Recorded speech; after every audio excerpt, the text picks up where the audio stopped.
Jacopo Raveggi, portiere del Roller Hockey Scandiano, grande protagonista del match vinto 3-0 dalla formazione rossoblù contro la BDL Minimotor Correggio, 0 gol subiti, un piccolo contributo potremmo dire che l'ha dato anche Jacopo Raveggi. Sì, io darei il merito a tutta la squadra perché abbiamo lavorato tanto nella settimana per preparare la partita, dunque è stato un gran lavoro di squadra. Sì.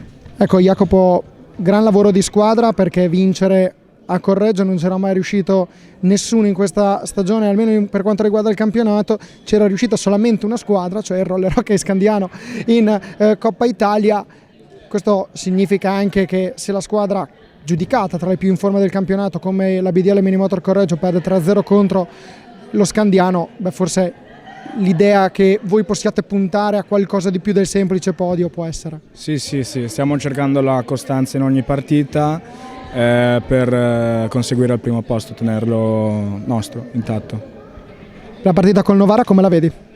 Molto difficile, adesso abbiamo tutta la settimana per prepararla in tranquillità e vediamo di lavorare bene per prepararla esattamente per vincere, ecco, per cercare di vincere.